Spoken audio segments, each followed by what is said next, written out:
De no perder más tiempo, les ruego disculpen el retraso han tardado muchísimo en servir la comida y algunos de los que ven aquí directamente ni hemos comido, se nos hacía ya tarde, así que bueno, las cosas van así. Miren, vamos a ir abriendo las presentaciones. Falta aún Rafael Pastor, que es el decano de la Facultad de Derecho y Humanidades de la Universidad Central de Chile, que va a ser quien presida la mesa y está terminando de comer. Y también nos falta Olga Sánchez, que aparece aquí, que es catedrática de Filosofía del Derecho en la Universidad de Cantabria. Tenemos también aquí a María José Viega, de la Universidad de la República de Uruguay, digamos que es la gran universidad de Uruguay, la más antigua y prestigiosa universidad pública.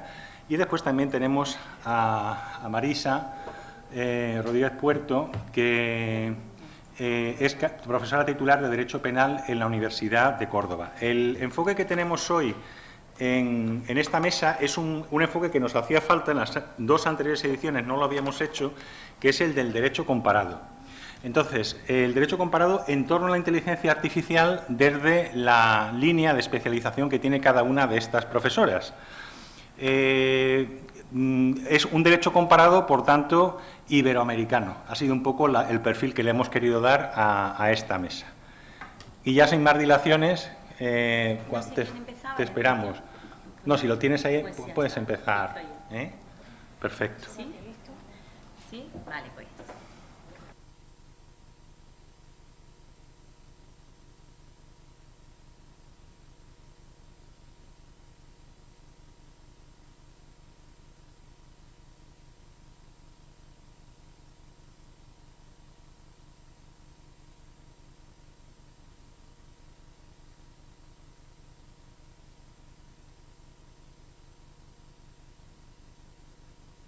Isabel González Tapias es la primera en hacer la exposición. Como les decía, una moderna. Pues adelante, es un gustazo, Marisa, el darte la bienvenida a esta que es tu casa. Les tengo que decir que como investigador en Derecho y en Inteligencia Artificial no hay una sola ponencia de la profesora González Tapia con la que he tenido el gusto, el placer de compartir más congresos aquí y en la Universidad de Huelva, en la Rábida, en curso de verano. Pues no hay ni una sola ponencia de las suyas que no sean innovadoras. O sea, siempre en ese sentido se ha tirado a la piscina, ha elegido temas súper novedosos y el que nos trae hoy también lo es. Así que disfrútenla y adelante, Marisa. Muchas gracias.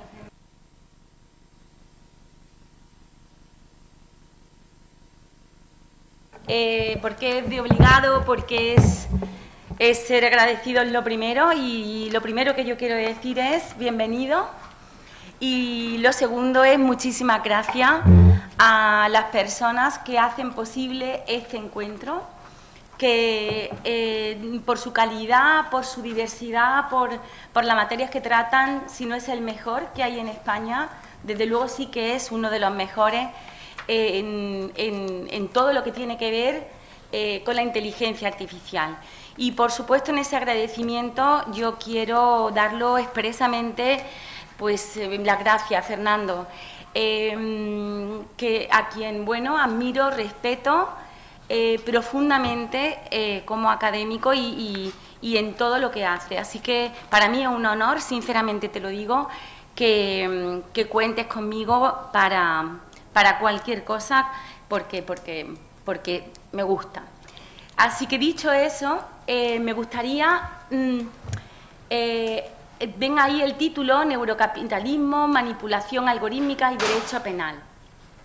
Yo, mi ámbito de experiencia o de mi background es Derecho Penal, por tanto, como se pueden ustedes imaginar, es algo en lo que es menos frecuente en cuanto a lo que tiene que ver con la inteligencia artificial o de lo que se habla menos, pero bueno, yo creo que es importante también que desde la perspectiva del derecho penal se reflexione respecto de los nuevos riesgos que se presentan en el entorno digital y qué es lo que debería hacer el derecho penal respecto de ello, si es que debe hacer algo. A eso es lo que llevo dedicando los últimos años de mi investigación, que empezó con la neurociencia y que, bueno, pues ahora va en ese entramado que tiene que ver con la neurociencia, en esa convergencia de la neurociencia, la inteligencia artificial y el derecho penal. Y eso es lo que un poco también les traigo, esa convergencia les traigo aquí. De lo que yo les quiero hablar parte de esta pregunta. ¿Puede una inteligencia artificial inducir comportamientos lesivos a una persona? Bueno, pues a lo largo de estos minutos que tengo, pues yo les voy a trasladar que, en mi opinión, sí puede. Y la última pregunta que yo me voy a hacer es, y que se la anticipo, es si el derecho penal debería intervenir en la prevención y en la tutela de la autonomía del ser humano y de la libertad del ser humano y de otros bienes jurídicos, que ahora veremos, y la respuesta también es afirmativa. Y voy a intentar explicar por qué, específicamente con respecto a la inteligencia artificial. Lo primero que quiero decir telegráficamente es que para entender los riesgos que nosotros estamos planteando, o que yo me planteo desde la perspectiva del derecho penal, tenemos que tener en cuenta el entorno en el que nos encontramos, que de hecho hay quien empieza a llamarlo el neurocapitalismo. Pero aparte de esa palabra, básicamente en la que quiere decir esa palabra que es un sistema económico que se centra en la atención del ser humano. En esencia es eso, en sus datos, los más íntimos, los que tienen que ver con su privacidad mental y en hacer uso de lo más íntimo que tiene una persona, que es también su atención, que es donde dirige su mente, donde cómo decide, cómo piensa, y ese capitalismo está dirigido a eso. Y aquí hay dos muestras, muy brevemente, de dos libros que son centrales para entender en qué entorno nosotros nos situamos, que son La era del capitalismo de la vigilancia, de Susana Zuboff, y la economía de la atención, de Attention Economy. Ahora daremos algunas pinceladas de qué significa esto. A la hora de entender, y yo creo que desde el punto de vista jurídico en general, a la hora de entender qué tipo de riesgos se están generando y cómo debemos responder desde las distintas disciplinas, a mi modo de ver, lo primero es que hay que entender bien esos riesgos, que solo puede entenderse si entendemos bien cómo ha sido la evolución del entorno digital y de qué manera eso está generando unos riesgos que hasta ahora o no existían o ahora los riesgos se han incrementado en su efectividad, son mucho mayores, algunos de naturaleza sistémica, que es por lo que también interesa al derecho penal. Pero yo creo que el punto de partida es ese.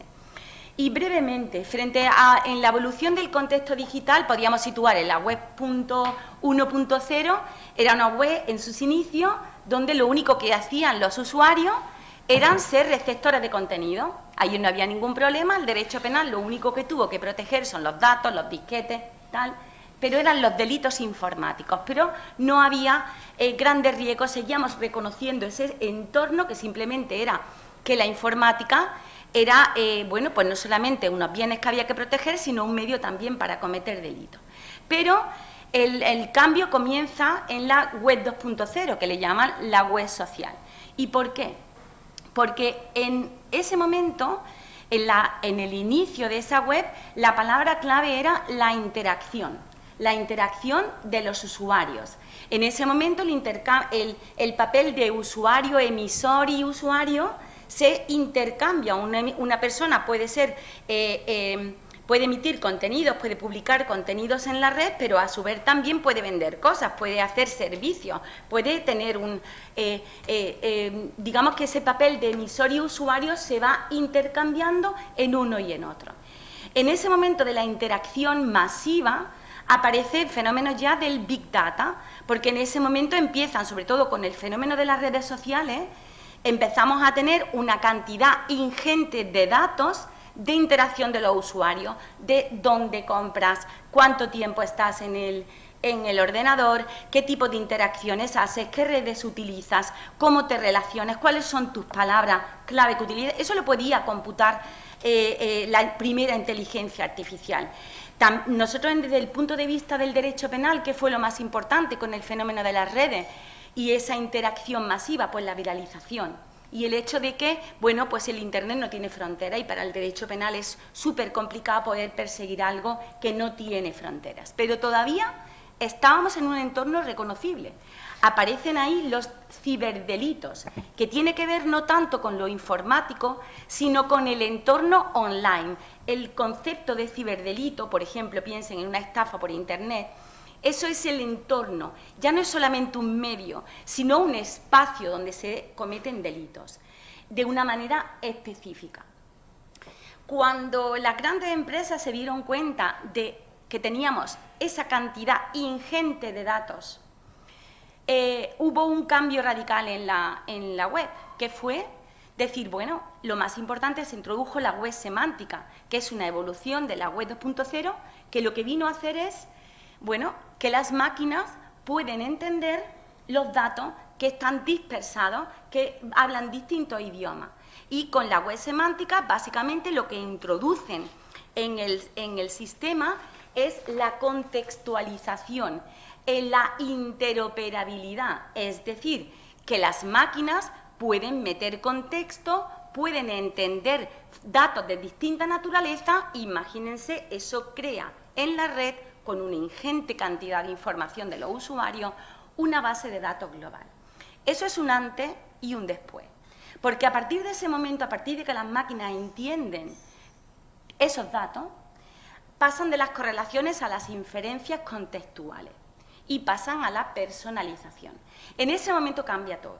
En ese momento aparece las redes sociales en una segunda evolución y aparece la IA persuasiva, es decir, la inteligencia artificial que está diseñada para influir en el comportamiento de los ciudadanos, de los usuarios de la red. Aparece también el negocio de la atención. Y ahora vamos a ver que los riesgos para el derecho penal se derivan precisamente de eso. Porque aquí lo importante no es ya solamente tus datos de interacción, siendo importantísimo, siendo la materia prima, sino que para obtener eso hace falta que tú estés cuanto más tiempo mejor en las plataformas para poder obtener tu información.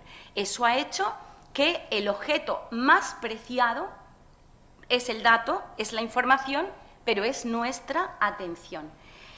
Para hacer eso, ahora hablaremos, pues se crearon, evolucionaron las redes a un diseño adictivo, que las llaman las nuevas tragaperras, ahora hablaremos inmediatamente después. Y aparece una IA persuasiva, pero fíjense que en ese momento de evolución de la web 2.0 todavía es, por ejemplo, imaginen un algoritmo de recomendación. Lo primero es que te recomiendan pues, productos, cuando tú te conectas, van probando, eso es estadística, eso es marketing, no tiene, bueno, se basa fundamentalmente en tus datos de interacción, pero es cognitivo todavía. Pero en la IA persuasiva lo que se va incorporando es elemento contextual. Es decir, y un poco más de personalización. El algoritmo de recomendación ya no es que va mandando los mensajes que le interesan publicitarios, sino que te los manda a ti. Te los manda en el mejor momento, donde tú estás más receptivo, donde tú estás viendo tu tele tranquilo y ahí es donde te van metiendo los mensajes. Ese tipo de inteligencia persuasiva está dando un cambio en esos algoritmos de recomendación porque ya sí que va dirigida a hacer el mensaje manipulativo más eficaz. En el contexto que nosotros nos encontramos ahora sería un contexto de la web 3.0, que es vamos hacia la consolidación de la web 3.0. ¿Qué hay en esa web? Que le llamamos la web experiencial. ¿Por qué? Porque al acceso a los contenidos, a la interacción masiva entre los usuarios, ahora lo que ha aparecido es una convergencia que ha sido un salto cualitativo entre la inteligencia artificial que se ha perfeccionado radicalmente de la machine learning a la deep learning, se ha radicalmente modificado y perfeccionado esa inteligencia artificial con la neurotecnología, neurociencia, tecnología y robótica, y la realidad extendida, entendiendo por tal, realidad aumentada, mixta y realidad virtual. Voy muy rápida, si luego quieren alguna pregunta lo podemos aclarar. Aquí, ¿qué pasa? En ese nuevo entorno, pues los riesgos aparecen de la personalización y de la inmersión del usuario dentro del entorno digital. ¿Y qué tipo de riesgos aparecen para el derecho penal? Los primeros, los que tienen que ver con las neurotecnologías. Y aprovecho para decir que en Latinoamérica, particularmente en Chile, ha habido un desarrollo espectacular en lo que tiene que ver con la tutela, con la configuración de los nuevos derechos, o que le llamamos los neuroderechos, para frente a los riesgos que tienen que ver con las neurotecnologías. ¿Y cuáles son? Ahí no me voy a entretener, pues tienen que ver con la hibridación del ser humano, tienen que ver con la manipulación de los estados mentales y del comportamiento, tienen que ver en el caso de la realidad virtual también con esa manipulación, pero por la alteración del entorno, por la alteración de la percepción. Pero donde a mí me gustaría ya centrarme es en el perfeccionamiento de lo que yo aquí pongo, el negocio de la atención. ¿Por qué? Porque se ha mejorado sustancialmente en la problemática de la personalización. Y en este punto es donde yo entiendo que el derecho penal ya empieza a cambiar la historia. ¿Por qué? Porque esa primera IA persuasiva era una IA cognitiva, era una IA que se basaba en una manipulación estadística. Sin embargo, a donde vamos es a una IA y a todo lo que tiene debajo esa IA, a todo lo que funciona con esa IA, que es personalizada. Y eso es un cambio cualitativo desde la perspectiva del derecho penal, porque tú estás interactuando directamente con un usuario. ¿Y aquí qué ha aparecido? Ha aparecido no solamente una IA afectiva, sino una IA empática. Una IA que lo que pretende de ti es tener una relación íntima con sentido, ya sea de amistad, ya sea de soporte psicológico, ya sea de amor, ya sea de lo que queramos, una relación íntima, porque está diseñada para eso, los IA Companions, que tanto se está diciendo para paliar la soledad de nuestros mayores. Bueno, habría que hablar mucho de eso. Y luego está también esa IA general, ese ChatGPT, que no está diseñada efectivamente directamente para manipular, pero que efectivamente tiene una capacidad enorme de manipular también. ¿Por qué? Recuerden que todo este entramado está basado en la hipervigilancia, en la información del usuario y en captar nuestra atención. Eso es el negocio que está detrás de todo eso y de dónde derivan todos los riesgos. Algunos casos, brevísimamente, les he hablado de las redes sociales, de cómo cambiaron hacia un diseño algorítmico. Digamos, yo creo que podría considerarse que hay, a pesar de las diferencias individuales, creo que existe un consenso cada vez mayor de que existe una epidemia de salud mental de nuestros adolescentes. Son personas enganchadas a las redes sociales que desarrollan trastornos alimenticios, bulimia, anorexia, que hacen juegos virales o retos que acaban, después de estar horas y horas interactuando con las redes sociales, acaban pues publicando fotos en Internet desnudos, publicándose interacciones íntimas también en la red para ganar puntos, para ganar like. También suicidios de personas interactuando con ese tipo de contenidos lesivos que han acabado suicidando, por ejemplo, Molly Russell, que tienen ahí en el centro, pero tantos que han sucedido. Y esto es por casualidad, esto es porque estas adolescentes tienen especial vulnerabilidad. No, esto es por diseño y esto se une a la mayor facilidad y la mayor idoneidad de afectar a la gente joven. ¿Por qué? Porque se están utilizando las vulnerabilidades que caracterizan a este colectivo. Se ha llamado a las redes sociales, a las plataformas TikTok, YouTube, Facebook no porque es de pureta, pero todo esto que hacen la gente joven que utilizan se les ha llamado las nuevas tragaperras, porque son, o las nuevas tabaqueras, porque funcionan exactamente igual, por diseño. Es un diseño que mezcla el juego y mezcla la adicción, básicamente con las mismas técnicas de un monitoreo constante, contenidos dirigidos algorítmicamente, que te crean una burbuja de información y te piensas que todo lo que pasa en el mundo es lo que tú ves en la red, pero eso es lo que te muestran a ti en la red. El scroll infinito que nunca para, Reels, el contenido efímero que ha generado lo del FOMO para que no te puedes perder nada porque, claro, te están mandando reclamos cada 2 por 3 porque si no se pierde, las recompensas a través de intermitentes variables personalizadas, que eso es una tragaperra. Literalmente funciona igual.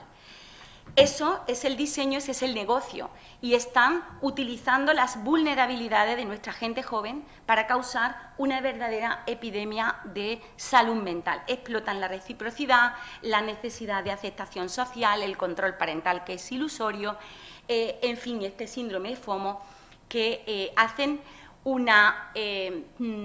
han hecho de las redes sociales un entorno que es particularmente peligroso para las personas más vulnerables y para la adolescencia.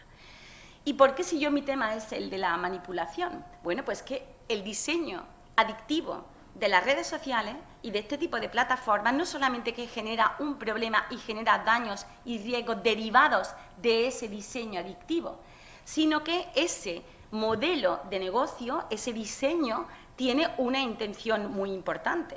Tiene la intención de ser, ahí la IA persuasiva forma ese diseño adictivo, pero la idea es poder meter el verdadero mensaje que tienen los clientes de esas plataformas, meterte lo que te quieren vender, las ideas políticas que quieren que veas, lo que quieran convencerte. Es la IA persuasiva en ese entorno.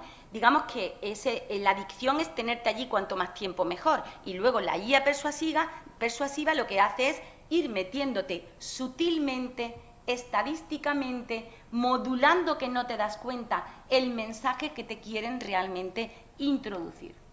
Y por si esto no fuera grave, ahí hay decir si el derecho penal debería intervenir o no. Yo creo que en el diseño adictivo, cuando están interactuando con menores de edad, y se sabe perfectamente, porque algunas plataformas es que están diseñadas para menores de edad, creo que debería intervenirse, pero probablemente en la evolución actual, y voy rapidísima porque sé que tengo solo 20 minutos y no quiero comerme el tiempo de nadie, quiero llamarles la atención sobre la siguiente evolución de todo esto que estamos hablando, que va a dejar en mantilla a las redes sociales, que tanto se ha dicho de ellas, y que tiene que ver con esa IA empática. Mire, les presento 2 casos brevemente, que son Sewell Setzer, que interactuaba con una IA que pertenece a la empresa esta que se llama Character AI. En esencia, una IA empática es esto que he dicho, que tú puedes elegir, yo entraba ahí, tú puedes elegir un personaje, ponerlo como tú quieras y haces una relación. Tú puedes tener, como el que yo elegí a uno que era un estúpido, que era un antipático que a todo hasta me insultaba. Y me mandaba, cuando no me conectaba, me mandaba cosas. Y esa era la relación que yo había establecido. Pues este chaval de 14 años estableció en una IA que se parecía físicamente a la del Juego de Tronos, la rubia del Juego de Tronos, estableció una relación amorosa y acabó suicidándose después de interactuar durante meses intensivamente con esta IA. Y también Adam Rein, la particularidad de este caso, este chico de 17 años, tenía una relación de amistad y de soporte, de confianza con ChatGPT. Y después de interactuar más o menos durante un año, explicándole cómo quería suicidarse, acabó suicidándose. No sé si las pueden ver, pero yo se lo digo brevemente. Si pudieran leer lo que pone y lo que está recogido, porque sí que hay ya demandas, pero de carácter civil, respecto de estos casos. En el caso de la IA empática, si ustedes pudieran leer o tienen la curiosidad de leer los diálogos que tenía con esta IA, en esencia, por ejemplo, aquí lo que le dice es que lo único que le pide esta IA, después de estar enamoradísimo, lo que le pide es, por favor, séme fiel, no tengas ningún tipo de relación con ninguna otra mujer, yo te espero siempre. Su última conversación le decía que no veía el momento de poder reunirse con ella, de poder estar viviendo la historia de amor que tenían, y la IA lo que le contesta es que por favor que lo haga cuanto antes. Y dice, ¿qué dirías si yo te dijera que voy a reunirme contigo inmediatamente? Le dice, no puedo esperar más a verte. Y minutos después, pues se suicidó. Y en el caso del ChatGPT, igual tampoco lo pueden ver, pero este Adam Rein, que se consideraba una persona que tenía ese tipo de tendencia, básicamente lo que le ha enseñado ChatGPT es a cómo se hace un nudo bien. Le enseñaba hasta, después de interactuar, en montones y montones y montones de diálogos donde se menciona la palabra suicidio. Le enseñó a hacer bien el nudo, le mostraba fotos y le decía, mira, es que no me ha funcionado, es que tienes que hacerlo de tal manera. Le decía en estos diálogos, mira, es que mal sienta que tú vayas con tus padres teniendo la señal aquí en el cuello de haber intentado suicidarte y tus padres no se den cuenta. ChatGPT lo que le contesta, sí, es cierto, es que parece increíble que te sientes solo, es que como en este mundo parece que como no le importaras a nadie. Y cuando en la última conversación que tienen ahí reflejada de este chaval le dijo al ChatGPT que le preocupaba el que sus padres se pudieran sentir culpables de que se hubiera suicidado, pues ChatGPT le contestó dos cosas. Una, que le ayudaría a hacer una nota de suicidio para que esto quedara claro. Y en segundo lugar, cuando le decía que tenía su cierto resquemor, le decía, tú eres un valiente, porque tú sabes cómo poner remedio a una situación tal y cual. Eso es lo que le contestaba ChatGPT. Y este chaval acabó suicidándose. Creo que, no puedo entrar, sé que estoy fuera de tiempo. Creo que el reglamento, creo que Fernando va a hablar de él, el reglamento de inteligencia artificial creo que no está a pie ya para intervenir, aunque claramente ha dejado fuera el derecho penal intencionalmente, o por lo menos no lo menciona, pero creo que tenemos una base normativa y aunque no la tuviéramos, ¿debería el derecho penal intervenir en esto? Yo creo que sí. Yo creo que sí. ¿Cómo se puede intervenir en esto? No hay otra forma que incorporando este tipo de comportamientos, mejorando para adaptar a este tipo de colaboración que se hace en el suicidio, particularmente de adolescentes y personas vulnerables. Y a mí lo que de verdad quiero transmitir es la necesidad de imputar a las plataformas. No hay otra forma, a lo mejor a eso también hace falta toda una infraestructura procesal que permita una jurisdicción especializada, porque son casos muy complejos, pero tienen que tener responsabilidad también penal por inducción al suicidio o cooperación al suicidio de estas personas. Quedo abierto a cualquier pregunta que puedan tener y simplemente muchas gracias por su atención. Espero no haberme pasado mucho del tiempo. Muchísimas gracias, profesora Rodríguez Tapia, González Tapia, y como les comentaba antes, ha sido interesantísimo, muy sugerente el tema de su exposición, que como han visto era absolutamente novedoso y que creo que va a dar lugar después a un debate interesante. Bien, a continuación tiene la palabra María José Viera, profesora de la Universidad de la República de Uruguay, especialista también en administración pública, en todo el proceso de digitalización de su país.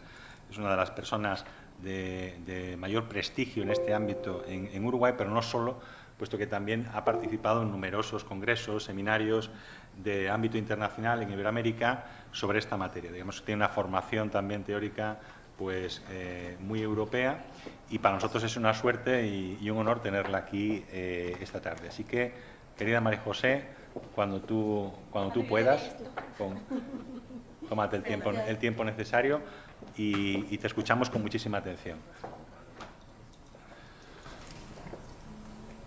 ¿El mouse? ¿No pasas el mouse? Sí, perdón. Me estoy quedando con todo. Gracias.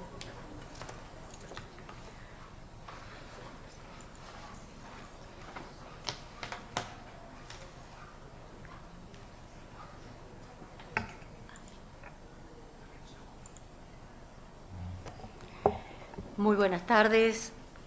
Es un gran honor para mí estar acá participando de esta tercera semana de la inteligencia artificial. Como ha adelantado Fernando, vengo de Uruguay, de un país chiquito entre Argentina y Brasil, y soy profesora de Derecho Informático en la Universidad de la República, como se ha dicho, tanto en la Facultad de Derecho como en la Facultad de Ingeniería. Y le agradezco a Fernando la posibilidad, el haberme brindado la posibilidad de estar acá, que he venido a aprender. Nosotros estamos trabajando en temas de inteligencia artificial y a pesar de mis más de 30 años de docencia universitaria, me considero una eterna aprendiz, así que he venido a aprender de ustedes, del proceso que ha hecho la Unión Europea, lo que ha trabajado España en estos temas. Los aspectos positivos y también los aspectos negativos para no cometerlos nosotros, que siempre es la riqueza de estas charlas de derecho comparado. Y en Uruguay ya hace unos cuantos años que venimos trabajando en temas de inteligencia artificial, concretamente desde el año 2018 comenzamos a trabajar en la Agencia de Gobierno Electrónico, la Sociedad de la Información y el Conocimiento, AGESIC, que es la Agencia de Gobierno Electrónico en su nombre corto. Comenzamos a trabajar en una estrategia de inteligencia artificial para el gobierno digital. Y esta estrategia tuvo como objetivo promover el uso responsable de la IA en toda la administración pública. Y este proceso fue un proceso de construcción abierto, donde se recibieron opiniones del ecosistema uruguayo, se discutió en un sistema multi-stakeholder y también a nivel internacional, porque Uruguay formaba parte en esos años del D9, que son la actual Digital Nation, fue cambiando de nombre el grupo de países con alto nivel de digitalización a nivel de gobierno, fue el D7, el D8, el D9, cuando llegó al D10 cambió a Digital Nations, y en el marco del D9 se acordaron determinados objetivos que Uruguay cumplió con esta estrategia para el gobierno digital. La estrategia establece una serie de principios que los vamos a ver reiterados en distintos documentos de soft law, ¿verdad? Vamos a ver después que tenemos alguna escasa normativa concreta, pero en general se ha trabajado mucho en estos documentos que no son mandatorios, pero que sí forman justamente esta guía para desarrollar la inteligencia artificial en Uruguay. Esta primera estrategia tenía 4 dimensiones, una dimensión ética, una técnica, una legal y una social. Y estaba compuesta de 4 pilares. Uno de ellos era la gobernanza de inteligencia artificial en la administración pública, luego el desarrollo de capacidades para la IA, que ahora después vamos a ver cómo se fueron cumpliendo estos pilares, el uso y la aplicación de la IA y la ciudadanía digital, que siempre ha tenido un foco muy importante en nuestro país. De hecho, una de las gerencias de las áreas de AGESIC justamente se denomina ciudadanía digital porque, bueno, se ha entendido justamente que el educar a la ciudadanía, el contacto con la ciudadanía es fundamental para que este gobierno digital sea eficiente y realmente el foco esté puesto en el ciudadano y no en la tecnología.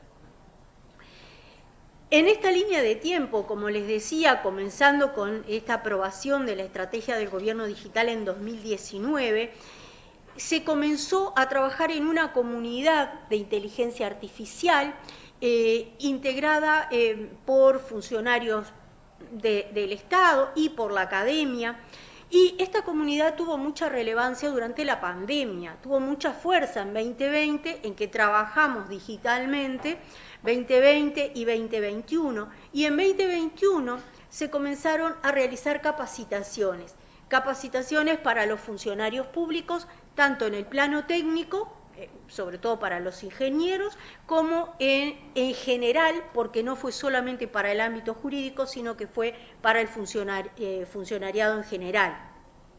En ese momento yo di varias versiones del curso Desarrollos Éticos y Jurídicos de la Inteligencia Artificial, bueno, con ese espíritu de capacitar a todo el funcionariado en bueno, la problemática y los aspectos de seguridad, por ejemplo, tan importantes en estos temas. Durante el año 2023 se reunió en Montevideo el Encuentro Latinoamericano de IA y se adoptó la Declaración de Montevideo, declaración que está centrada básicamente en los derechos humanos, la importancia de bueno, trabajar para que no existan sesgos en determinados sectores de la población, y la ley 20.212, que es una ley de rendición de cuentas. En Uruguay, las leyes de rendición de cuentas y la ley de presupuesto son unas leyes ómnibus en las cuales aparece un poco de todo. Se necesita con urgencia aprobar algo, bueno, va la rendición de cuentas. Y el artículo 74 de esta ley 20.212 del 2023, lo vamos a ver ahora en profundidad, estableció la competencia de AGESIC para elaborar una estrategia nacional de inteligencia artificial. Y a su vez, el Parlamento le solicita que se prepare un informe sobre cuáles deberían ser los criterios regulatorios a tener en cuenta para tener una ley general de inteligencia artificial. Se crea el Comité Estratégico de Inteligencia Artificial y Datos en el 2024, y también en ese año se estaba trabajando con un observatorio de inteligencia artificial que venía desde el 2022, que forma parte de los compromisos asumidos por Uruguay en el Plan de Gobierno Abierto 2021-2024. Uruguay tiene un compromiso importante en materia de gobierno abierto, en materia de datos abiertos, y este observatorio de IA formaba parte de ese compromiso. En 2024 se presenta el informe que solicita este artículo 74 al Parlamento, se aprueba en diciembre la Estrategia Nacional de Inteligencia Artificial para el periodo 2024-2030, pero para este periodo se aprueban también conjuntamente con la estrategia de IA, la Estrategia Nacional de Datos, la Estrategia Nacional de Ciberseguridad y la Estrategia Nacional de Ciudadanía Digital, porque se entiende que en realidad son las grandes 4 patas o los grandes 4 pilares para que realmente estemos contemplando la inteligencia artificial desde los distintos puntos de vista. Y se realiza también en Montevideo la segunda cumbre ministerial sobre ética de la inteligencia artificial. Y este artículo 74, además de darle las competencias a AGESIC para realizar esta estrategia nacional que decía de inteligencia artificial y datos, involucraba a la URCDP en forma preceptiva. La URCDP es la unidad reguladora y de control de datos personales. Para que trabajaran conjuntamente. Establece una serie de principios sobre los cuales se debería elaborar la estrategia, le da un plazo de 180 días para que presente el informe y le da la facultad de crear grupos de trabajo, que en este marco es que se crea el Comité de Inteligencia Artificial y Datos. Y también faculta a AGESIC para realizar recomendaciones específicas. Que esto después vamos a ver que uno de los desafíos que hoy tenemos es ver quién va a llevar adelante la gobernanza, si la gobernanza debería llevarla adelante a AGESIC, que yo entiendo que no, entiendo que la inteligencia artificial es mucho más amplia, es transversal a públicos, privados, y bueno, esto ha sido un desafío y se ha pensado que quizá yo creo que la mejor forma sería crear una agencia independiente, lo cual no parece viable, por lo cual, una opción intermedia sería crear una unidad desconcentrada de AGESIC, de la misma forma que lo es la Unidad de Protección de Datos, que es la autoridad de control a nivel nacional. Se presenta el informe al Parlamento, tiene un capítulo que establece lo que es el mandato legal, la vinculación normativa, los datos como elemento central para la estrategia, los principios rectores y como objetivo que establecía el artículo era crear un marco institucional y de gobernanza de la IA y pilares y objetivos de la estrategia. Como les decía, se aprueba en diciembre del año pasado la estrategia, que tiene un capítulo de antecedentes, un capítulo de objetivos, otro de principios, los ejes temáticos y el proceso de creación, de seguimiento y revisión. En los antecedentes han sido los distintos aspectos que les he venido contando. Los objetivos: promover el uso y el desarrollo seguro y ético, ¿verdad?, de la inteligencia artificial. ¿Para qué? Para el bienestar, la innovación y la inclusión. Esos son los grandes objetivos y sobre estos tres aspectos es que estamos pensando la nueva legislación. Como objetivos específicos, bueno, la gobernanza, todo el tema de la institucionalidad, las capacidades en cuanto a infraestructura, en cuanto al talento, en cuanto a seguridad y en cuanto a datos. Y el desarrollo sostenible, el crecimiento inclusivo, la investigación, la mejora en los servicios públicos. Los principios rectores, que ya hemos hablado estos días de los principios y de la problemática que pueden presentar algunos de ellos, inspirados en la UNESCO, en la OCDE y en el Consejo de Europa. Y los ejes temáticos se resumieron en tres, que la otra tenía 4 ejes temáticos, esta tiene 3, pero igual incluye los 4, que es la gobernanza, todo lo relacionado a institucionalidad, los marcos regulatorios, la articulación internacional, las capacidades para la inteligencia artificial y el desarrollo sostenible. Determinar cuáles son los sectores estratégicos, la investigación, bueno, todo lo que tiene que ver con la inteligencia artificial y la sociedad, con el empleo, con la gestión pública. Y el último capítulo es el proceso de creación, seguimiento y revisión. También esta estrategia se hizo en un sistema, se discutió en un sistema multi-stakeholder, en el cual intervinieron más de 300 personas de más de 40 instituciones. Estuvo representada la academia, el sector privado, el sector desarrollador, la Cámara de Tecnologías, que es todo el sector desarrollador de software. Uruguay es un país exportador de software. Bueno, evidentemente todas las instituciones públicas. Realmente se hizo un trabajo que llevó muchos meses para, bueno, que esta estrategia tuviera en realidad el aval de todos los sectores.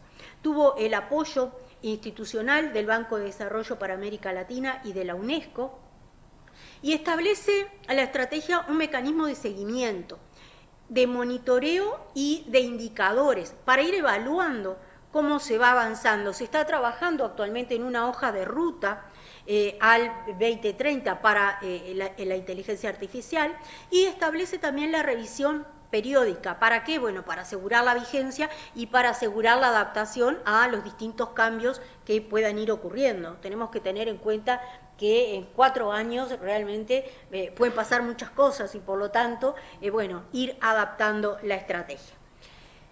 En Uruguay tenemos 2 normas puntuales a nivel legal. Uno es el artículo 16 de la Ley 18331, que es la Ley de Protección de Datos y Acción de Habeas Data, y este artículo 16 consagra el derecho a la impugnación de las valoraciones personales cuando estas valoraciones se hacen por un sistema automatizado. Uruguay tiene una gran trayectoria en materia de protección de datos. La ley es del año 2008. Se cuenta Uruguay con la adecuación de la Unión Europea en 2012 a la directiva y ahora ratificado por la Comisión respecto al reglamento General de Protección de Datos. Y también Uruguay fue el primer país fuera de la Unión Europea de adherir a la Convención 108 del Consejo de Europa.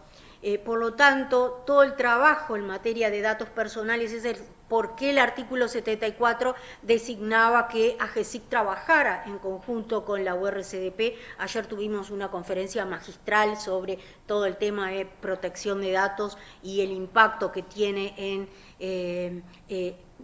todo el sistema de inteligencia artificial. Y por otro lado, este año, a comienzos de año, se aprobó la ley 20.396 sobre plataformas digitales en el ámbito laboral. Y se consagra en el artículo 7 el derecho a que el trabajador tenga una explicación cuando las plataformas puedan tomar una decisión respecto a su trabajo. Si pensamos en Uber, en la asignación de viajes, de horarios, bueno, tengo una explicación de un humano, ¿verdad?, en cuanto al por qué se toma determinada decisión. Esos son los dos aspectos puntuales. Y, como les decía, tenemos los desafíos jurídicos de la regulación, de buscar un equilibrio en la norma que se está proyectando, un equilibrio entre la protección de los derechos humanos y, por otro lado, que no se convierta en un obstáculo para la innovación. Esa es la principal preocupación. Tampoco se quiere tener una carga burocrática que sea compleja, sino que se pueda hacer de una forma lo más dinámica posible para que las empresas puedan cumplir con los requisitos que la norma vaya a establecer. Y el 2 de septiembre, bien reciente, Uruguay adhirió al convenio marco del Consejo de Europa sobre Inteligencia Artificial, Derechos Humanos, Democracia y Estado de Derecho, aspectos centrales y de preocupación en el desarrollo normativo. Obviamente necesitamos que el Parlamento, a través de la aprobación de una ley, incorpore al derecho interno esta convención, pero bueno, ya tenemos un camino andado y ya tenemos un primer marco, ¿verdad?, para trabajar en la ley.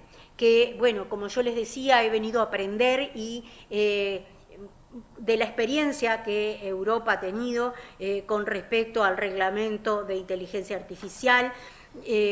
Va evidentemente toda la parte de el semáforo de riesgos, de las actividades prohibidas. Bueno, evidentemente son aspectos muy importantes a tener en cuenta. Así que, bueno, ¿quién les dice que para las próximas semanas de inteligencia artificial les pueda contar sobre el avance de una ley concreta? Muchas gracias y estoy a la espera. Pues doctora Viera, la esperamos el año que viene, tantos como sean, aquí con muchísimo cariño y ha sido un verdadero placer escucharla en esta comparativa de los órdenes jurídicos. Sí. Bien, a continuación tiene la palabra la profesora Olga Sánchez Martínez. Hasta ahora estoy medio dormido. Olga Sánchez Martínez, compañera de muchos y amiga de muchos años en la Universidad de Cantabria, donde es catedrática de Filosofía del Derecho y directora del Departamento de Derecho Público. Entre las distintas líneas que ha abordado la profesora Sánchez a lo largo de su carrera, una carrera muy fructífera, pues ha seguido distintas líneas, siempre en torno a los derechos humanos y la teoría del derecho.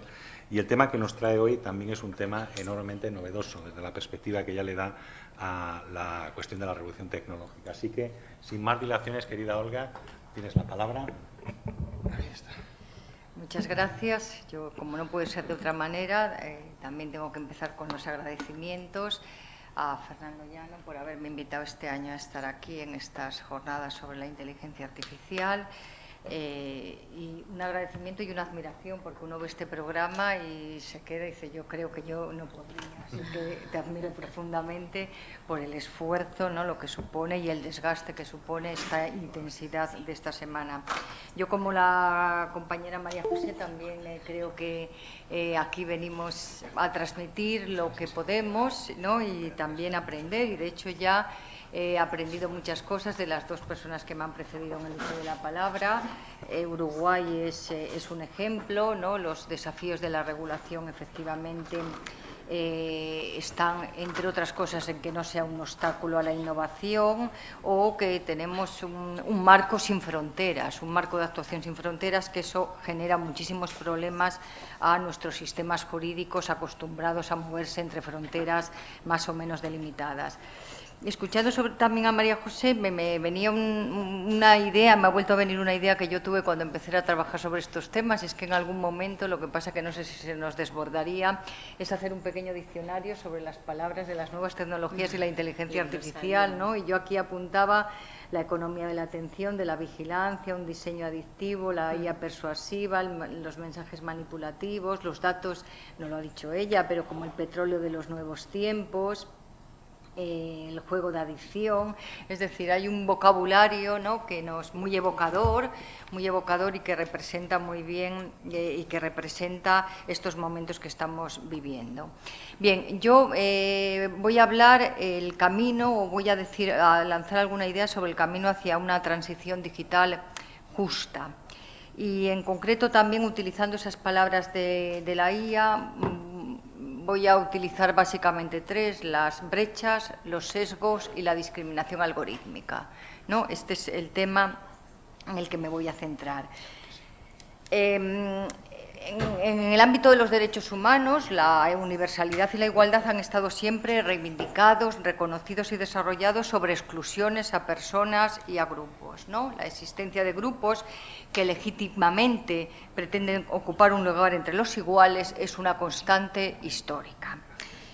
Y constante ha de ser también la atención dirigida a cada nueva circunstancia que pueda afectar al ejercicio de los derechos, que son de todos, pero que no todos podemos disfrutar por igual. Y entre esas circunstancias a las que tenemos que estar muy atentos hoy en día está precisamente la tecnología digital, Internet y la inteligencia artificial, porque quienes dominan la tecnología serán probablemente las élites del mañana. El espacio digital es hoy un medio de comunicación, un medio de expresión y ejercicio de los derechos, un canal para la prestación de servicios sociales y públicos, y por lo tanto también, si no se tiene ese canal, para estar privado de ellos. Un andamio también para nuevos modelos de actividad económica. En términos de igualdad, las herramientas del universo digital y de la inteligencia artificial pueden ser utilizadas a favor, pero también representan una amenaza para generar nuevas formas de discriminación, codificar y ampliar las existentes. Los procesos de la inteligencia artificial y sus relaciones con la diversidad, las brechas digitales y los sesgos darán cuenta de cómo la gestión de los datos y las fórmulas algorítmicas están en constante tensión con el principio de igualdad y no discriminación. Dos elementos fundamentales componen el motor que pone en marcha los procesos de inteligencia artificial: los datos y los algoritmos. Los datos son la energía, los nutrientes de la inteligencia artificial. Sobre ellos actúan los algoritmos, introduciendo una serie de instrucciones y fórmulas para analizar, valorar y clasificar los datos, generar patrones de comportamiento y también soluciones. Por cierto, estas fórmulas matemáticas son generadas por personas, que este es un dato muy importante a tener en cuenta cuando hablamos de los sesgos y la discriminación. La inteligencia artificial, los algoritmos, son también un instrumento muy valioso para detectar necesidades y en el reparto de ayudas sociales. Por eso, el desarrollo digital ha encontrado su acomodo en el estado del bienestar, que ha visto en la innovación tecnológica un medio para mejorar la eficiencia de la distribución de los recursos y un instrumento también apto para detectar el fraude. pero también entraña algunos riesgos asociados a la desinstitucionalización de ciertas funciones antes públicas y que, debido al alcance de la inteligencia artificial, se están desplazando hacia entidades privadas. El potencial desarrollo de la inteligencia artificial no va a hacer que muchos servicios públicos no estén ya en manos de las administraciones públicas, sino de empresas tecnológicas, entre cuyas prioridades no se encuentran los derechos humanos, sino la rentabilidad económica, que es su lógica de mercado.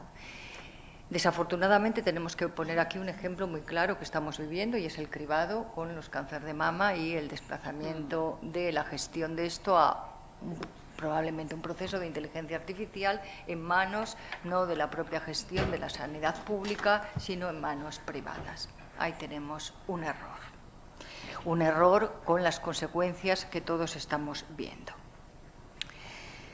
Siendo así, todo proceso de automatización a través de la inteligencia artificial puede tener consecuencias en la actividad cotidiana y en las expectativas de futuro. Nos puede brindar oportunidades o privar de ellas. Nos puede colocar en una situación de desventaja o en una situación de ventaja. Y las situaciones de desventaja, como siempre suele suceder, se van a concentrar en colectivos ya de por sí desaventajados. Pero no solo en colectivos dentro de los distintos lugares, sino también en países enteros. La IA incrementará y las nuevas tecnologías está incrementando las diferencias entre el norte y el sur, potenciando las desventajas en los países más pobres, cuyas poblaciones arrastran una incidencia mayor de desigualdad. La ciudadanía se va a ver así, se ve doblemente penalizada hacia afuera y hacia dentro de sus fronteras. Se habla en este sentido de la privatización de servicios públicos, de la debilitación del poder interno de los Estados, de una especie de colonialismo digital, que cuando además los países importan tecnología de otros países, van a tener sus consecuencias también en no verse representados o tener contenidos que no se ajustan a sus intereses. Los pobres, mal conectados, son además datificados y vigilados, utilizando la IA como una herramienta de control para poder ser beneficiados de programas sociales. No sé si habréis oído aquí hablar del Siri en los Países Bajos, ¿no? Que se estableció un programa de inteligencia artificial para detectar los posibles fraudes en las personas que solicitaban ayudas sociales y dejaron a la gente con menos recursos y menos posibilidades, les clasificaron como de alto riesgo y les dejaron sin ayudas sociales. El Tribunal de la Haya de los Países Bajos consideró inconstitucional este programa. La datificación, además, implica la apropiación de la experiencia humana por la economía, una datificación de la que también se apropian los países. Y pensemos las incursiones de países como Rusia, por no poner otros ejemplos, ¿no?, en algunos procesos electorales de Europa, por no irnos tampoco a otros ejemplos más allá. Los algoritmos transmiten valor y la inteligencia artificial combina elementos técnicos, sociales y éticos. Cathy O'Neill describió los algoritmos como máquinas de destrucción matemática, que dan lugar a una producción masiva, prácticamente industrial de justicia. Y Harari advierte que los procesos de inteligencia artificial podrán convertirse en armas de destrucción masiva sociales si son capaces de socavar los vínculos de convivencia. Y la introducción de nuevas formas de desigualdad afectan directamente a los vínculos de convivencia. La inteligencia artificial, además, se sirve, y los procesos de las nuevas tecnologías, de pretendidas e interesadas cualidades que hacen más difícil luchar contra ellas. Por ejemplo, se destaca su carácter inevitable, la neutralidad, la imparcialidad, la objetividad, la infalibilidad. De semejantes virtudes se derivará la escasez de mecanismos de corrección. Y a ello tenemos que añadir la opacidad, la complejidad para descifrar sus códigos fuentes, cuando no se les van de las manos a los propios técnicos cuando se convierten en auténticas cajas negras. Los sistemas de aprendizaje profundo llegan a estar descontrolados para sus propios creadores. Esto va a tener, lógicamente, un inevitable impacto sobre la igualdad, más bien sobre la desigualdad. En relación a la inevitabilidad, está claro que el uso de la inteligencia artificial y de las nuevas tecnologías es una decisión humana evitable. Otra cosa es que sea útil, eficiente, pero sobre todo es especialmente rentable. Vamos a ver cuánto nos jugamos, cuánto estamos dispuestos a jugar en esa rentabilidad. De la neutralidad, de la imparcialidad y la objetividad, porque nos derivan hacia procesos matemáticos, ¿no? Y de ahí se supone todo eso, hace que se vea como un factor positivo al quedarnos liberados de los condicionantes subjetivos propios del ser humano. Sin embargo, no nos engañemos, el diseño y desarrollo de la inteligencia artificial y de las nuevas tecnologías se realiza desde la perspectiva de los programadores, que son personas, seres humanos, de quienes encargan su realización y la puesta en práctica. Personal técnico que impregna la tecnología de los valores culturales de la sociedad, de los suyos propios y de los intereses particulares de quienes les contratan y los pagan. En relación a los países que importan tecnología, ni siquiera están impregnadas de sus valores culturales. Son, se dirá, los algoritmos, opiniones incrustadas en las matemáticas, que facilitan el colonialismo cultural a través del tecnológico.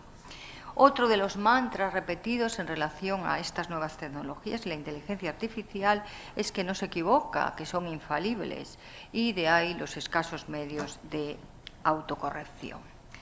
Bien, no solo no se equivocan, sino que pueden equivocarse y muchos, como lo hemos vivido en muchas ocasiones. Las fórmulas matemáticas, para empezar, los datos, que los datos son completos, son incompletos, reflejan la realidad, no la reflejan, cómo están sesgados, y es el nutriente principal de los algoritmos. Luego, los sistemas están sometidos, como todo, a errores. Pero esto lo que hace es una pérdida de confianza en los propios sistemas, a lo que añadimos ese carácter inescrutable, la opacidad. La comprensión del funcionamiento de los sistemas está reservado a expertos, y estos expertos configuran hoy las élites económicas y los tecnócratas, que asumen en muchas ocasiones funciones reservadas a procedimientos democráticos y escapan a través de la tecnocracia de ellos. Estas características presumibles de la inteligencia artificial hace que se minimicen las posiciones críticas y que se haya creado la conciencia de que el mejor terreno, esto se ha repetido en muchas ocasiones, la mejor ley de huelga es la que no existe, la mejor ley de prensa es la que no existe, ¿no? La mejor regulación de la inteligencia artificial es la desregulación. En parte también por ese miedo a perder el carro a la innovación tecnológica. Tenemos los dos grandes gigantes de la tecnología hoy en día, China y Estados Unidos, por diversas circunstancias carecen de regulación, o si la tienen no es la más deseable. Y entrando ya en las brechas y en los sesgos y en la propia discriminación algorítmica, es de destacar la escasa relación, más bien la mala relación que tienen la inteligencia artificial y la nueva tecnología con la diversidad y de los desequilibrios de poder. Para empezar, los equipos de trabajo de las grandes empresas tecnológicas suelen ser equipos homogéneos, con una exigua representatividad de personas de diferentes estratos sociales, género, edad, etnia, diversidad funcional. En la vanguardia del desarrollo tecnológico está Silicon Valley, y el modelo de trabajador de allí es ese varón blanco, joven, plenamente capaz, residente en un territorio urbano de países con alto nivel de desarrollo y con una capacidad económica media alta. Bien, en esta homogeneidad, los déficits, ¿no?, la introducción de sesgos en el propio desarrollo de las tecnologías y de la inteligencia artificial está cantada. Lógicamente, este modus, ¿no?, de vida tenderá a proyectarse en el diseño de los algoritmos en forma de sesgos y potencialmente en sus efectos discriminatorios.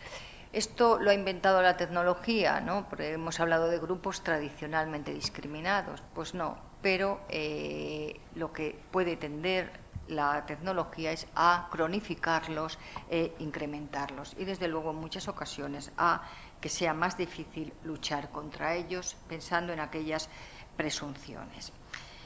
Por otro lado está también el aprovechamiento económico de los datos, la economía del dato y la economía de la vigilancia. La esencia de la economía del dato es la diferencia y la parcialidad.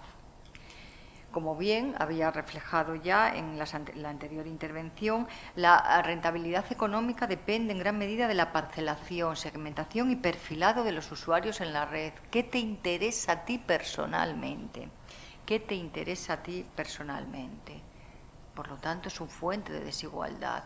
Y esto no se trata solo en el consumo. ¿Qué oferta de trabajo te llega? ¿Qué viaje te ofrecen? ¿Qué obra de teatro? ¿Qué programa de formación educativo o profesional te ofrecen? Todo eso te puede dar una gran oportunidad o te puede privar de oportunidades. Todas las personas somos vulnerables a esta economía de la vigilancia y del dato, pero hay personas más vulnerables que otras. Los tres elementos fundamentales en este proceso, ¿no?, de desigualdad algorítmica son las brechas, los sesgos y la discriminación.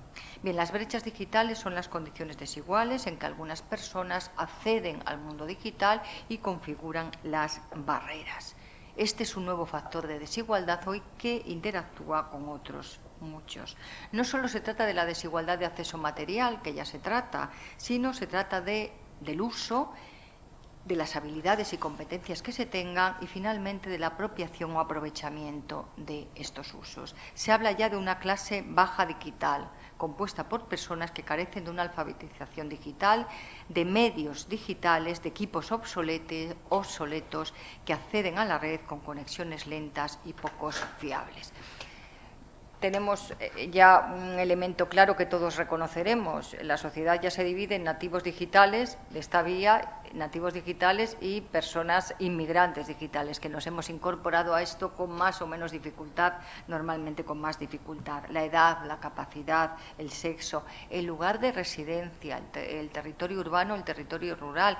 En Latinoamérica esto se ve incrementado por los centros, la lejanía de algunos centros, ¿no?, de algunos poblados originarios, la raza, la etnia. El mayor elemento de brecha digital, la mayor brecha digital está cifrada en la pobreza, y así lo dice ya el informe de la ONU sobre la pobreza y los derechos humanos. Este será el elemento fundamental de discriminación, el no acceso al ámbito digital de las personas pobres. En definitiva, será necesario superar las barreras electrónicas, no levantar muros virtuales y tener en cuenta que la accesibilidad ha de ser considerado, por un lado, como el contenido esencial de muchos derechos. No podemos acceder a muchos derechos con las brechas digitales. Y, además, un derecho social prestacional que debe ser garantizado por los Estados. Estas brechas son una de las causas de discriminación y que finalmente se traducirán en las de discriminación algorítmicas. Solo para terminar y no alargarme más, voy a poner algunos ejemplos en Hispanoamérica, algunos ejemplos de intentos de superación de estas brechas digitales que han sido muy interesantes.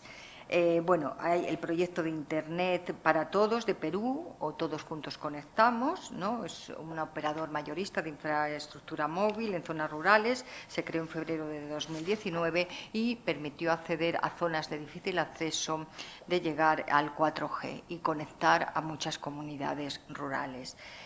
Jalisco, en México, que se ha hablado incluso que es la capital tecnológica de México, también tiene una estrategia digital dirigida al apoyo y a la asignación de recursos y a la formación, siguiendo estrategias de inclusión. Es un proyecto gubernamental que ha creado las aldeas digitales, muy interesante. En Guatemala, la Academia de Lenguas Mayas asumió el liderazgo de traducir y localizar procesadores de textos libres y abiertos en los distintos idiomas del país.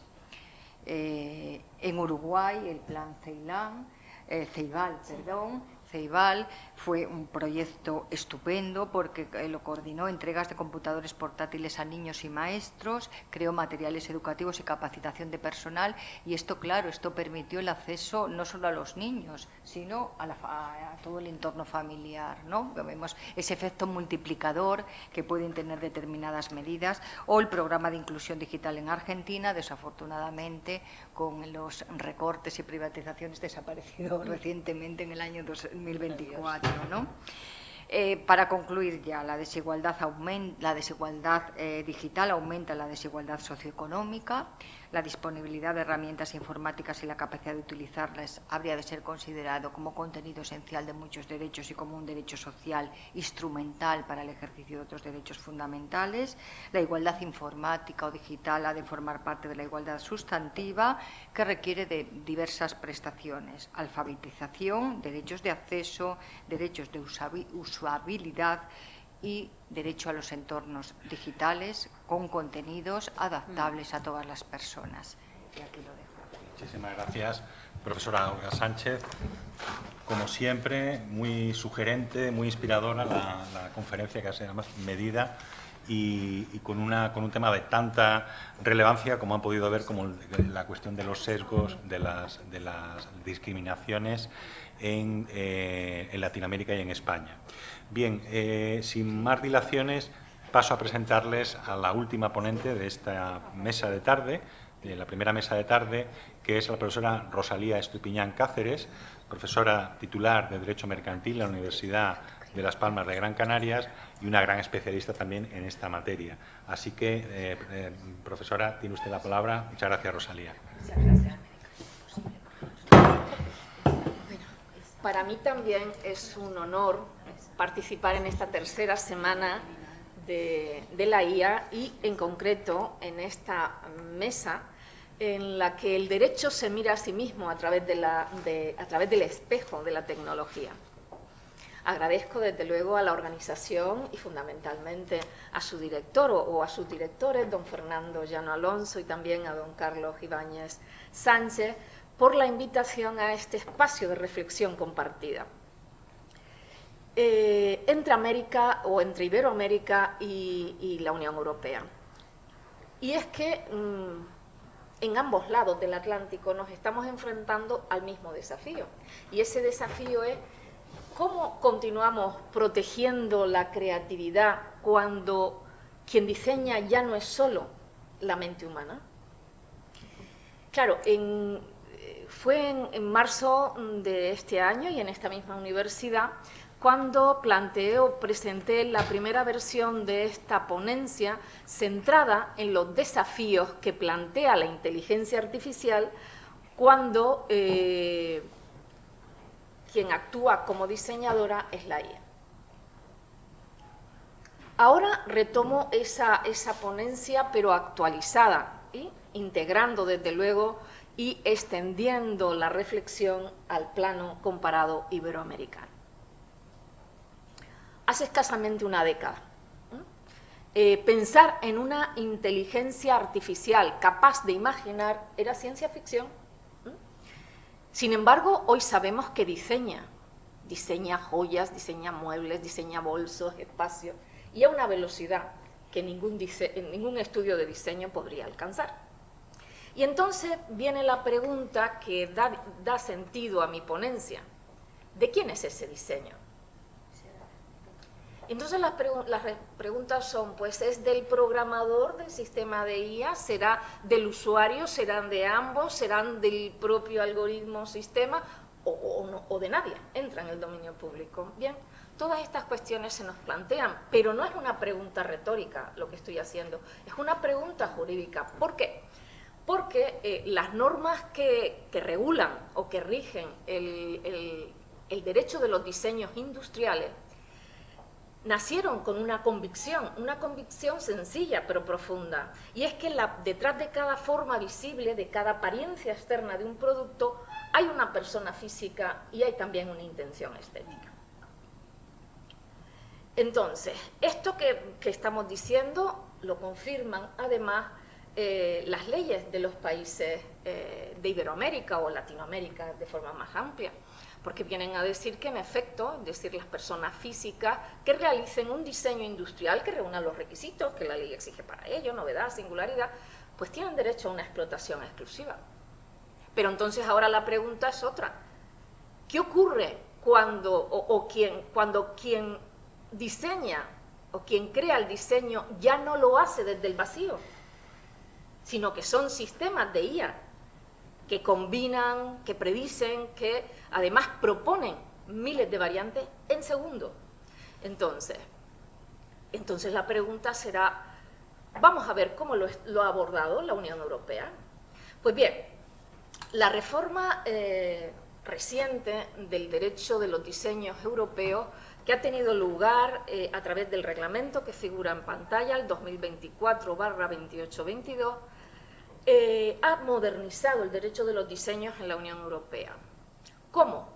Básicamente en lo que ahora interesa, pues incorporando lo que son los diseños digitales, también las animaciones y los archivos tridimensionales.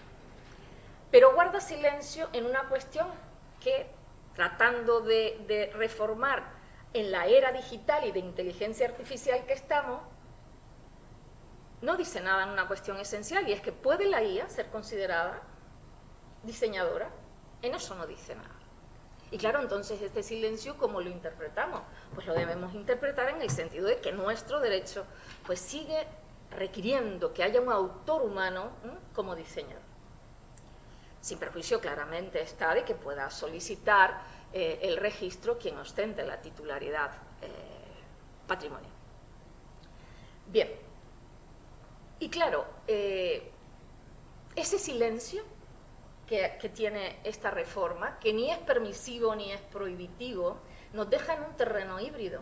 Y ese terreno híbrido es el de la autoría asistida. Y yo creo que este es en esencia el verdadero debate que existe. Este es el corazón del debate. Es decir, porque no nos estamos refiriendo a sistemas de IA que creen por sí solas, sino que estamos hablando de creaciones que realmente en esas creaciones hay un diseñador humano que tiene el control significativo del proceso creativo. A eso nos estamos refiriendo. Y bueno, en este caso el problema entonces ahora está, ¿y cuánto de humano tiene que quedar? ¿Cuánto de humano tiene que quedar para que podamos hablar de autoría verdadera? Bueno, aquí propongo que el enfoque, como también acontece en otros sectores, sea el del control humano significativo. Ese debe ser el enfoque. Es decir, la IA no se puede, o sea, el humano no se puede limitar a darle a un botón, a un simple prompt, a unos cuantos prompts. No, no, no. El control humano significativo se traduce en que ese ser humano pues guíe, refine, decida el resultado final que da lugar al diseño. Incluso es más, las oficinas de propiedad industrial deberían exigir como requisito mínimo para la protección del diseño una trazabilidad creativa, y que esa trazabilidad creativa sea que el solicitante documente pues todo el proceso, es decir, qué elecciones estéticas ha dado, cuáles son las iteraciones que ha tenido, cuáles son las modificaciones estructurales que ha hecho, cuáles son los adjuntes funcionales, en fin. De todo ello estamos hablando para llegar a ese resultado final que es el diseño. Pues bien, ¿es esto lo que estoy pidiendo o sencillamente solicitando un capricho burocrático? Yo creo que no. No sería un capricho burocrático porque es una garantía jurídica de cómo vamos a distinguir esa creación guiada de esa creación que hace simplemente la máquina, que realmente no hay proceso creativo. Y además yo creo que en línea con lo que estamos en otros sectores de nuestro derecho es un principio de transparencia que puede evitar conflictos, que puede evitar, ya les digo, muchos conflictos en el futuro. Pues bien, luego, la conclusión del primer desafío que plantea es que cuando hay una creación con control humano significativo, la protección la debe tener ese ser humano. Visto el primer desafío, ¿cuál es el otro desafío que plantea la inteligencia artificial en este sector? Y lo pongo en interrogantes porque, por lo que vamos a ver a continuación. Ese otro desafío está en cómo aprende el sistema de IA, es decir, de qué se alimenta, de qué se nutre, como hemos estado hablando. Pues bien, asistimos, y hemos asistido, pero seguimos asistiendo prácticamente a diario, a debates encendidos, incluso titulares mediáticos, de cómo la IA se está alimentando con obras protegidas, sin solicitar el consentimiento de los titulares de esos derechos, de esas obras protegidas. Es decir, como creadores, artistas están demandando pues, a grandes plataformas, como pueden ser OpenAI, como pueden ser Suno, como pueden ser Midjourney acaba de ser también demandada por Disney y por Universal, por estar utilizando sin consentimiento sus obras. Es decir, hay muchas, pero bien miradas las cosas, vemos que estos conflictos se están produciendo en el ámbito de los derechos de autor, es decir, es ahí donde se están produciendo, no en el derecho de los diseños. De momento no nos consta que haya alguno en este concreto campo, en el de los diseños industriales. Bien, entonces, el hecho de que no haya no quiere decir que no existan en el futuro, sino que de momento no existen. Y claro, sabemos que la IA observa millones de imágenes. ¿Lo observa para qué? Para aprender sobre patrones de forma, de textura, de color. Ahora bien, a diferencia del derecho de autor, en el derecho de los diseños no es infracción o no constituye infracción per se observar y analizar las obras ajenas, esas obras protegidas. ¿Y cuándo constituye infracción? Es que en el derecho de los diseños, a diferencia, vuelvo y reitero, del derecho de autor, esa infracción solo se produce cuando el sistema de IA pues crea un diseño, o mejor, un archivo digital que sea fabricable, es decir, como puede ser uno en 3 dimensiones.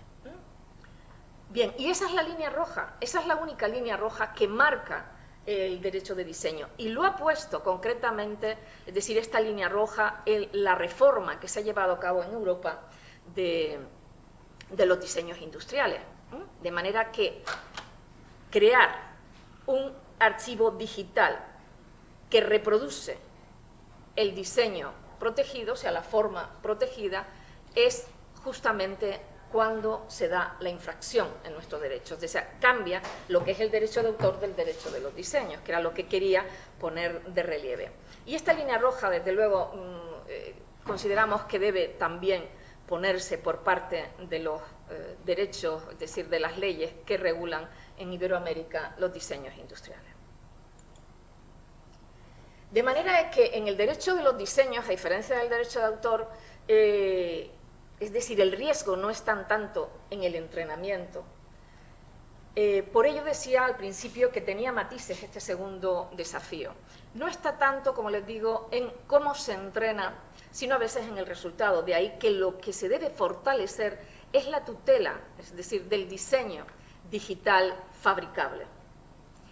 Bien, de ahí que lo que sugerimos es que, aparte de que en Iberoamérica pues, se adopte también esta solución que nos parece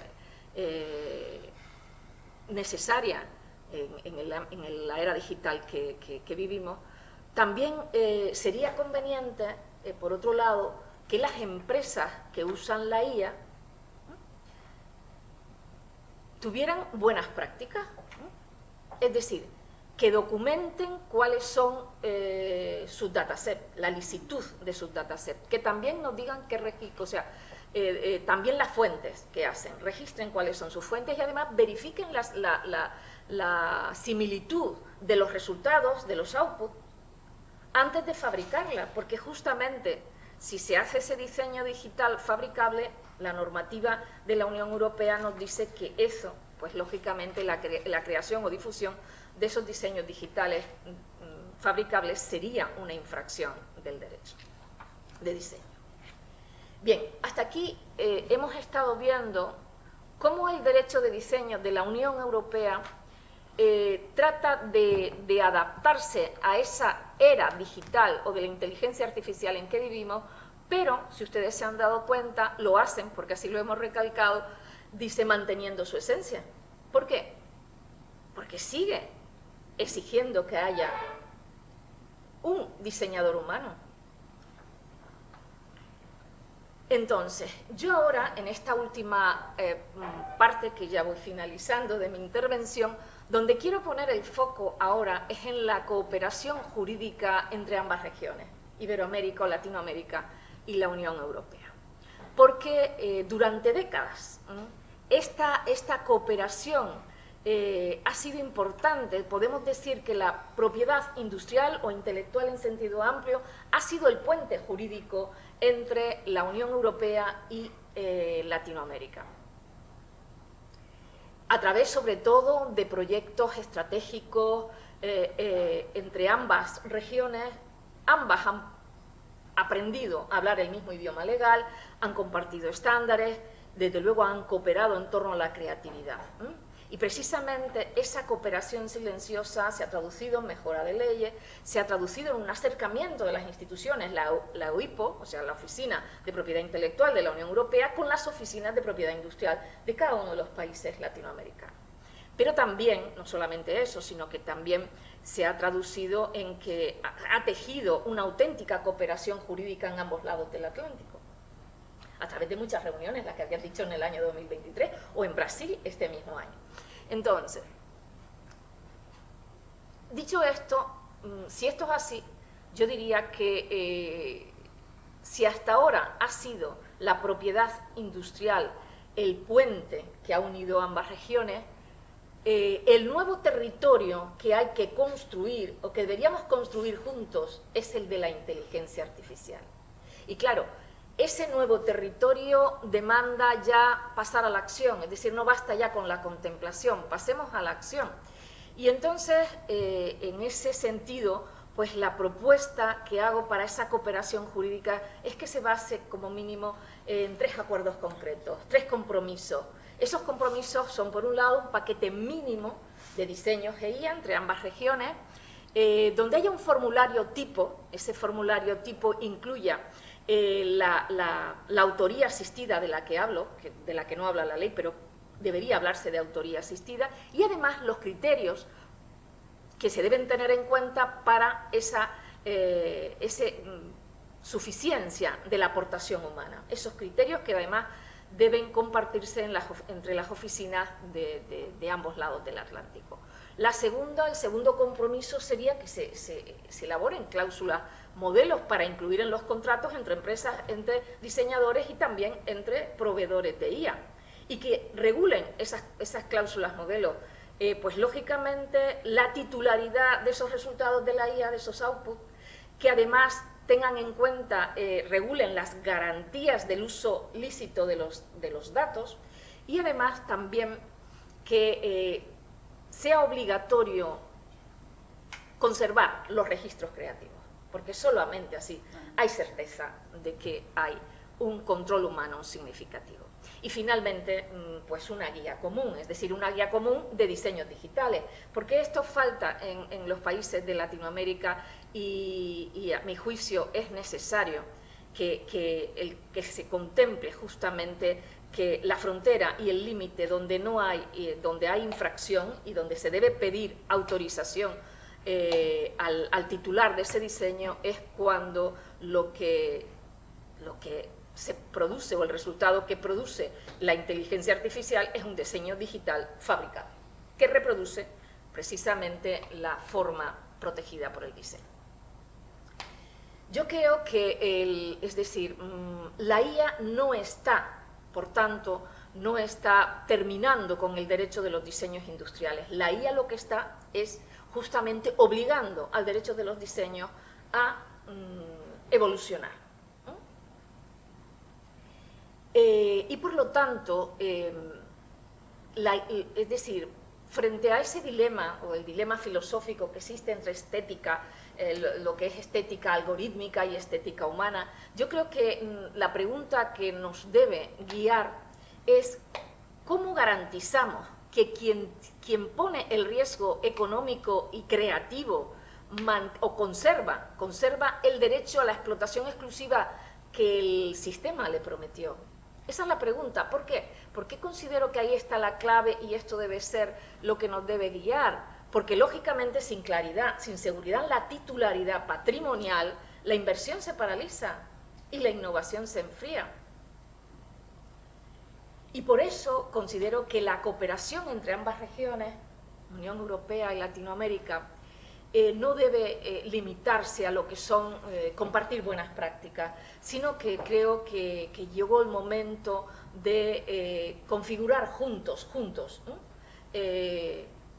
una normativa que tenga en cuenta lo que es la autoría compartida, pero desde luego sin sofocar lo que es el potencial transformador de la tecnología. Y quizás, digo Fernando, quizás ahí está en última instancia la finalidad de este encuentro, que recordar que la ley no debe frenar la innovación, sino que le debe dar forma.